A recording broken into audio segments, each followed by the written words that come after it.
بسم اللہ الرحمن الرحیم۔ کہتے ہیں کہ ایک بادشاہ نے ایک عظیم الشان محل تعمیر کروایا جس میں ہزاروں آئینے لگائے گئے تھے۔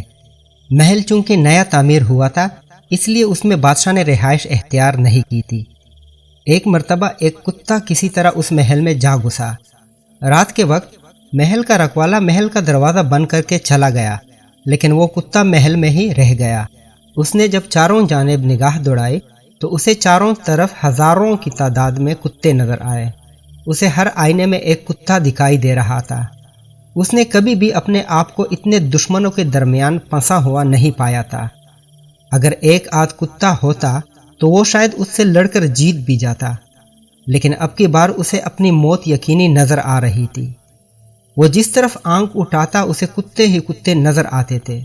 اوپر اور نیچے چاروں طرف کتے ہی کتے تھے۔ اس کتے نے بھونک کر باقی کے کتوں کو ڈرانا چاہا۔ دھیان رہے کہ آپ جب بھی کسی کو ڈرانا چاہتے ہیں تو اس وقت آپ خود ڈرے ہوئے ہوتے ہیں، ورنہ کسی کو بلا وجہ ڈرانے کی بلا ضرورت ہی کیا ہے۔ جب کتے نے بھونک کر ان کتوں کو ڈرانے کی کوشش کی تو وہ ہزاروں کتے بھی بھونکنے لگے۔ تب اس کی نس نس کانپ اٹھی اور اسے محسوس ہوا کہ اس کے بچنے کا کوئی راستہ نہیں، کیونکہ وہ چاروں طرف سے گھر چکا تھا۔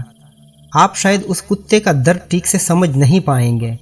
صبح جب چوکیدار نے دروازہ کھولا تو محل میں کتے کی لاش پڑی تھی، اس محل میں جس میں کوئی موجود ہی نہیں تھا جو اسے مارتا۔ محل خالی تھا لیکن کتے کے پورے جسم میں زخموں کے نشان تھے۔ وہ خون میں لت پت تھا۔ پتہ ہے اس کتے کے ساتھ کیا ہوا تھا؟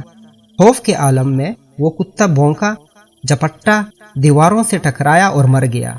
آپ نے کبھی غور کیا کہ آپ کے سبھی تعلقات، سبھی حوالے آئینوں کی مانند ہیں؟ ان سب میں آپ اپنی ہی تصویر دیکھتے ہیں۔ غور کریں اور دیکھیں کہ نفرت سے بھرا ہوا آدمی یہ دیکھ رہا ہوتا ہے کہ سبھی لوگ اس سے نفرت کرتے ہیں۔ لالچی آدمی کو یوں معلوم ہوتا ہے کہ سبھی اس کو لوٹنے کے منصوبے بنا رہے ہیں۔ وہ اپنی لالچ کی تصویر دنیا کے آئینہ خانے میں دیکھتا ہے۔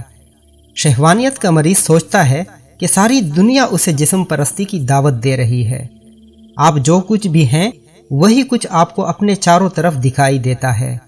یہ سارا جگ آئینہ ہے جس میں آپ کو اپنا آپ ہی دکھائی دے رہا ہوتا ہے۔